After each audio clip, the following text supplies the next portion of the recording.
இன்றே டவுன்லோட் செய்து உங்கள் ஃபேவரட் ஷோக்களை என்ஜாய் பண்ணுங்க. ஓ அப்பா இவ்ளோ நாள் வாயை திறக்காம நான் சொல்றதுக்கெல்லாம் தலையாட்டிட்டு தான் இருந்தாரு. ஆனா இன்னைக்கு ரேவதி போனதும் எல்லாரும் ரேவதிக்கு சப்போர்ட் பண்ணி பேசுறீங்க. அத்த, ரேவதிக்கு யாரும் சப்போர்ட் பண்ணி பேசணும்னு நினைக்கல அத்த. அவ சந்தோஷமா இருக்கணும் மட்டும்தான் நாங்க நினைச்சோம்.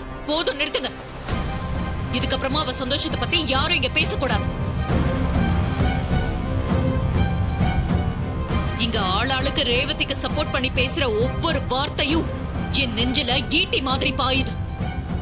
ஊரே மதிக்கிற என் கௌரவத்தை நடுத்தருவுல வீசிட்டு போயிருக்கான். அந்த கார்த்தையோட போய் சேர்ந்திருக்கான்.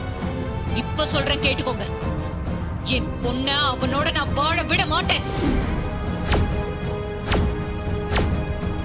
போது நிறுத்து. உன் பகதா உன் பாசத்தை மறக்கடைக்குது. உனக்கு கொஞ்சமாச்சும் புத்தி இருந்துச்சுன்னா மாப்பிள்ளை பண்ண நல்லதெல்லாம் நினைச்சு பாரு. அதை விட்டுட்டு வாடப்பட மாட்டேன்னு சொல்லிட்டு இருக்காத. சொல்லுவேன், அப்படிதான் சொல்லுவேன்.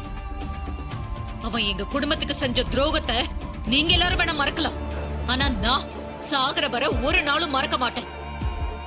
ரேவதி அவ புருஷன் தான் முக்கியம்னு போயிருக்கலாம், ஆனா அந்த வீட்டுக்குள்ள அவ இருக்க மாட்டா. அந்த கொலைகார குடும்பத்தோட நான் அவளை வாழ விட மாட்டேன்.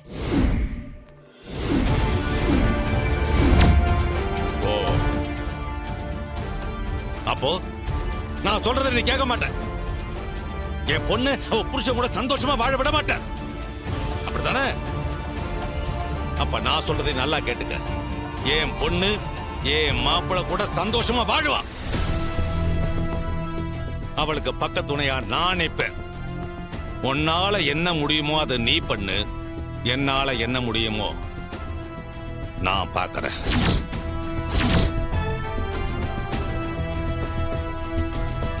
என்னங்க என்கிட்டயே சவால் விடுறீங்களா? சரி, இப்ப சொல்றேன் கேட்டுக்கோங்க. நிச்சயமா அந்த கார்த்திக் கிட்ட இருந்து என் பொண்ணு ரேவதிய நான் திரும்ப இந்த வீட்டுக்கு கூட்டிட்டு வருவேன். அப்படி நான் கூட்டிட்டு வரலனா என் பேரு சாமுண்டீஸ்வரியே இல்ல.